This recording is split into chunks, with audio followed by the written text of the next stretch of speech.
What is going on, beautiful people? Welcome to another episode of the Narcissist Code. I'm your favorite self-aware narcissist, Lee Hammock, better known as Mental Healness from TikTok, Instagram, YouTube. You know where to find me at.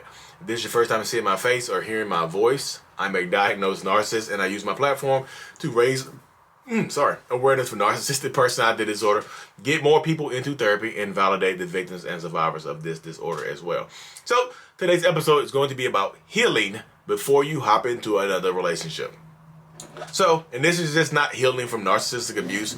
This is healing in general, because you're at your most vulnerable when you get out of a relationship. You just are, especially if it was a long-term relationship, and then the first person you meet just happens to be a narcissist. Yeah, I'm telling you, this happens so much. Like when I'm talking to people on Zoom, this is one of the main things I hear. Like, I got out of a 5-year marriage, and the first person I met was this person I'm in a relationship with right now. They treated me terribly. I ignored the red flags because I was looking for love. I wasn't healed from my most recent relationship, and I just, I brought that into the new relationship. Yeah, I'm telling you, this happens at such an astonishing rate. It is insane. And you tend, like, when you are not healed from your most previous relationship, you are literally going to you are vulnerable. You're going to miss red flags. You're going to ignore red flags, and you're going to choose actively not to see the red flags, because you're looking for love. And a lot of times when you get out of a relationship, and sometimes it might be toxic, sometimes it could be an amicable breakup or whatever, but you're still going to be vulnerable. You're still going to be out here, look, now you back on the market, and you're looking for love, and you happen to meet a toxic ass narcissist, and you get treated terribly. And this happens so much, y'all. It is astonishing, because, like, narcissistic people like myself, I've been diagnosed since, I've been in therapy since 2017. I've been diagnosed, but we idealize people. We love bomb the bejesus out of people. Like, and we feel like when we meet people, we feel like you might be the one, or you might be the easy one, we're going to love bomb you to the high heavens, to Hades, as my cousin Darius Cobb says. Shout out Action Graphics. Literally, we're going to love bomb you non-stop. We're going to love bomb you to Hades, and we're going to make you feel a certain type of way about yourself. We just are. That's just how things go. That's just how we're going to do it. And we're going to give you everything that you want and need. And if you're still vulnerable, if you're still healing from the last relationship, you're going to tend to overshare. You're going to tend to tell us what happened in your previous relationship that went wrong, so we can avoid it. We'll use that to avoid doing that to you. And we won't be like your ex. I promise you, we'll be the exact opposite of your ex. We might be the exact same person your ex is, but we're going to act like we're the exact opposite of your ex, because we want to win you over. Because we want you to be here in this relationship with us. So we're going to take what you tell us, write it down sometimes, commit it to memory, and we're going to avoid doing those exact same things. Because if you didn't tell us, if you didn't overshare, maybe we would have made those same fatal errors that your husband or your ex-wife made, or your boyfriend or your girlfriend, your fiance. Maybe we'll make those same errors if you don't tell us why it ended. I know people are gonna be like, Lee, so what do we say then when people ask us what happened in our last relationship?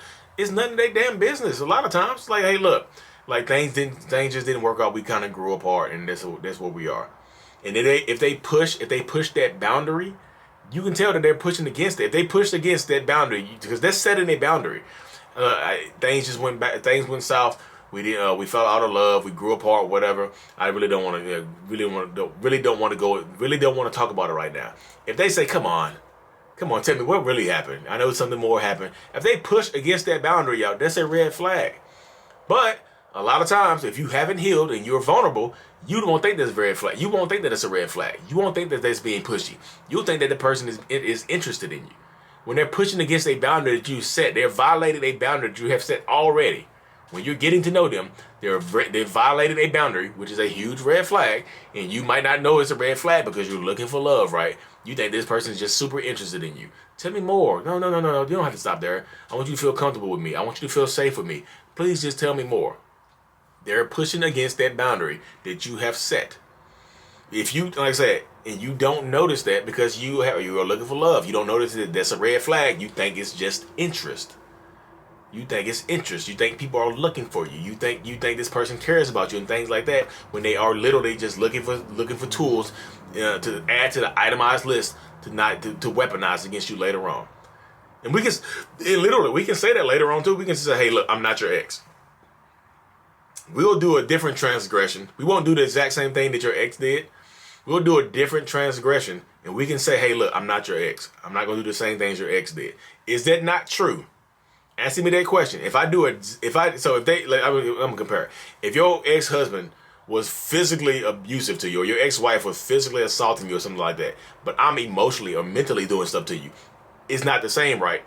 It's still, I know it's still abuse, but it's not the same type of abuse, right? I just need you to agree with me. I'm not doing the same thing your ex did to you. I told you I would never do that. So not only do I get you to agree with me on that right there, now it's like in your mind, it's trust. He's telling the truth. Now I got you to trust me. Weirdly. Now I got you to weirdly trust me. Then I say, if you haven't healed, don't jump into another relationship. I know the city girls and the city boys out here have the best way to get over a relationship, the best way to get over a man is to get under another one. The best way to get past a woman is to get behind another one. No. The best way to heal from a relationship is taking time to learn yourself, to love yourself more, to learn your triggers, to set better boundaries, to do stuff like that. Because if you don't, you're going to get a narcissist and you're going to feel terrible. You just are. This is the way of this. This is the way of the world. You're going to get a toxic, manipulative person. They don't have to be a narcissist necessarily. It could be a psychopath or a sociopath. But if you haven't healed, don't bring your old baggage into a new relationship. And how do I know I'm healed? When you are able to trust yourself. Somebody asked me in a live a little while ago, how do I know when I can trust again? When you're able to trust yourself in your decision making. If you're not questioning yourself, because you're going to question yourself, and you're going to inevitably question yourself. But when you're not questioning yourself to the point where it's driving you crazy, when you feel like you can make conscientious decisions and stick to them, just like, look, this person, there's too many red flags, I'm going to bow out gracefully. Perfect. Do that. Bow out gracefully. You can bow out. You can leave people alone. You can set back. You can say no. You can say no. You don't feel bad about saying no to people. I feel like you get caught up by being afraid to say no. You know what I mean? You be afraid to say no. You get caught up and you'll be hurt. You'll get hurt. You don't want to get hurt, y'all. You just don't want that. You don't want that in your life. You don't want that in your system. You don't want that. I was to tell people to take back your power. Heal. Learn to trust yourself again. Maybe the person that you are healing from is a narcissist. Maybe they are toxic. Maybe you had your own toxic qualities and toxic traits that you picked up. Heal from those. Learn yourself. ReLove yourself. Don't take that old baggage full of narcissism. Don't take that old bag full of narcissistic abuse into your new relationship. Because if you do that, you'll get treated terribly and you're going to feel terribly. You just will. You just will. You're going to feel like you deserve it because now you got one failed relationship. Maybe you start to blame yourself. Maybe the narcissist, the new toxic person, convinces you that your old relationship fell apart because of you. So now you're working extra hard to not let this one fall apart because you love them, because you care about them. They gave you everything that you wanted and needed, correct? They did all this stuff for you, right? They're the one, right? You just got out of a marriage or a situationship or whatever. Slow down, y'all. Take your time. Don't rush. Why are you rushing? I don't care how old you are or how young you are. Why are you rushing? I want to have kids.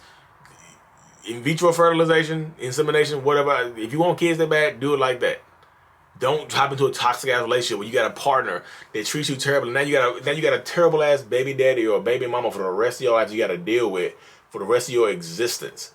Now you got to co-parent with a toxic person for the rest of your life. It ain't gonna be. People say it's only 18 years. No, it ain't 18 years. It's the rest of your life. It's the rest of that child's life.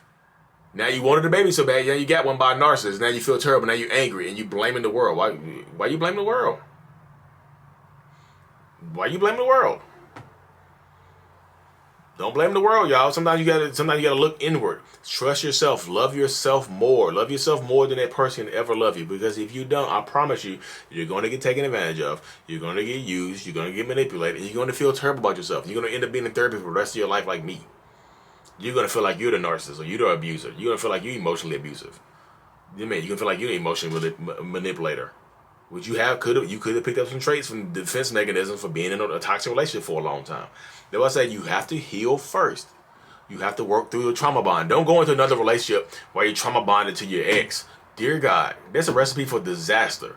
So imagine being trauma bonded to your ex. Get into another relationship with another narcissist, so you trauma bonded to two people. I don't know if this is possible. Just imagine. I'm not laughing at y'all. I'm just laughing like double trauma bond. I've never heard that before. It's just like, just imagine being trauma bonded to two toxic ass people at the same time. Imagine the mental terror, the mental torture you'll be going through.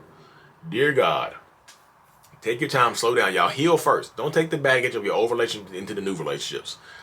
Heal first, relearn yourself, learn what you really like and love, and set boundaries and raise your damn standards. My voice changed. I got some bass in my voice now, didn't I? I had the bass in my voice just now. Raise your standards. Raise your standards for real. Stop accepting the bare minimum. Respect. Stop accepting the bare minimum or fighting for the bare minimum. Why y'all fighting for the bare minimum? That's a whole other video, y'all. I ain't got time to rant. I gotta go and watch my kids. Anyways, y'all. I love y'all. I really truly appreciate y'all. Take care of yourself. Heal first. Mental illness is out.